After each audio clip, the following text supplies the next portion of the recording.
Hey everyone, it's Alex Morgate with Real Estate Shorts.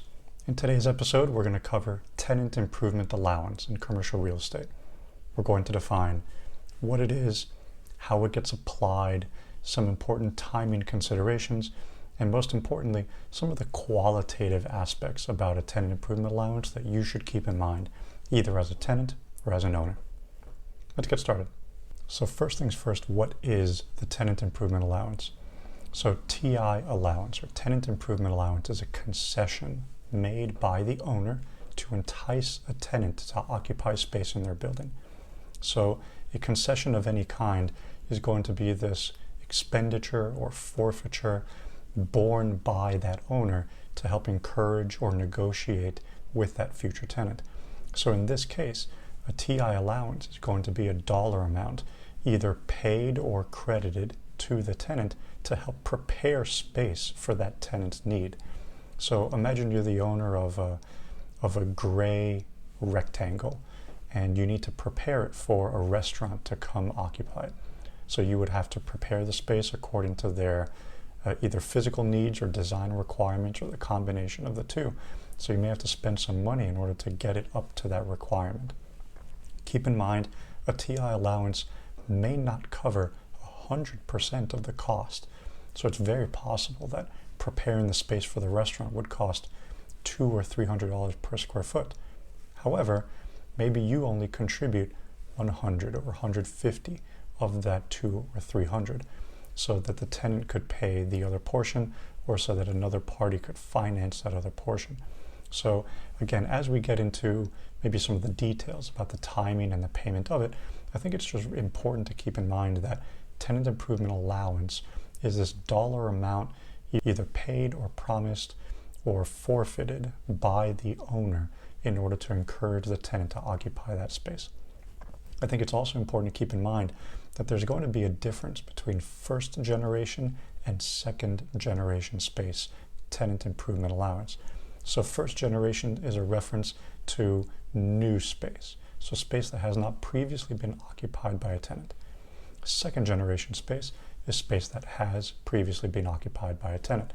So this distinction is important because second generation space already has a lot of the infrastructure in place. So partition walls, electrical, mechanical systems, plumbing, and so on. A lot of the fixtures are there. So let's say doors, bathroom fixtures, maybe a lobby that's been built out or furnished in a particular way. So I think second generation space tends to have a lower overall TI allowance than a first generation space would, because it doesn't have to be prepared to the same extent. It's also important to keep in mind that different property types have different TI allowance averages. So office space, for example, could have a much higher TI allowance than, let's say, industrial space for every area of square foot. Why? Because office space has more finished space than industrial space would. And office space is tending to build towards a higher caliber or class of office finish than industrial space may.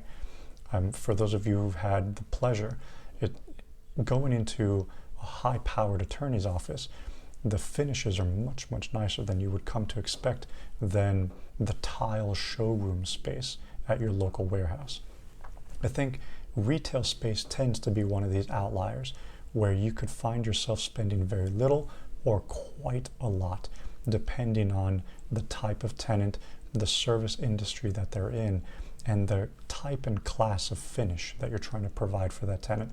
So again, if you have the conversion of one quick service restaurant chain to another, that dollar amount could be a little different than saying changing or converting office space to retail space. So the averages that I've provided here are really rough range averages that I've seen across second generation space, that's the lower end of the range, to first generation space, the higher end of the range, across each one of these property types. You may acknowledge or point out that multifamily or apartment buildings wasn't included. And so truthfully, it's because make-ready expenses in multifamily or apartment buildings tend to be included as an operating expense, not as a TI allowance. We can talk much more about that in another episode. So how do you pay for TI allowance? So first, how is it calculated? And it's really just the product of two numbers. So the amount of space that you need to build out and the cost of building out that space. So oftentimes a general contractor will simply quote you the global dollar amount. But when you take a look at market participants like a leasing broker or an owner or a developer, they may quote you on a price per square foot basis. So I'm going to defer to that latter. So in this case, 10,000 square feet times $10 a square foot gives us $100,000 worth of total expense. So that it begs the question, how do you pay for this? So there's really three ways to pay for it. You can pay for it from cash flow. So you're effectively using the rental revenue from the existing tenants to help subsidize that expense. So if you have $200,000 in net operating income from your other tenants, you would use a portion of that to pay for the $100,000. Another choice is to pay for it from equity. So let's say you don't have enough net operating income or cash flow to pay for that expense. You'd have to dip into your own pocket or those of your partners. So you would go to the savings account, the reserve account, or you'd do a capital call to try to raise the money necessary to help pay for that expense. The third option is to finance it. So in this example, you'll notice that even though we had enough income to pay for the expense, we didn't want to. So we borrowed $100,000. The implication here is now we owe the lender for having borrowed that money. So we would end up kind of sacrificing future cash flow to help pay for the current expense of tenant improvement costs. So in other words, you'll notice $200,000 worth of cash flow became $194,000 worth of cash flow because we were trying to pay and service that debt moving forward. So when does it occur? So TI allowance is typically going to be paid and expensed in advance of the tenant taking occupancy. And that should make sense. If the space isn't ready for them to occupy and pay rent on, then you would have to prepare the space for them to occupy and pay rent on it. So it's that timeline to prepare and organize to get it ready for that new tenant that may take some time. And this is purely dependent on the extent of those preparations. So if it's simply paint and carpet, you can get it done pretty cheaply, pretty quickly. But if you have to get architectural drawings, permits, and approvals and actually complete the work, this could take months, if not up to a year, depending on obviously the extent of the build out, the municipality, and the complexity of that change. So as you explore the timing of this allowance, just keep in mind it is necessary to account for it before the tenant actually takes occupancy. So in the example, you'll see 3-month construction timeline for the $100,000. This gets expensed in advance of the tenant actually starting to pay rent. So finally, some important considerations. So these are kind of qualitative items that have quantitative implications. So for example, who performs the work? Does the tenant or does the owner? Does the owner hire a third party or do they do it themselves? So if the owner is also a contractor, do they perform the work themselves or do they partner or hire someone else to do it? Who owns the improvements upon completion, the owner or the tenant? So for example, if one of the improvements was to install a commercial kitchen and part of that commercial kitchen included certain appliances, who owns those appliances, the tenant or the owner?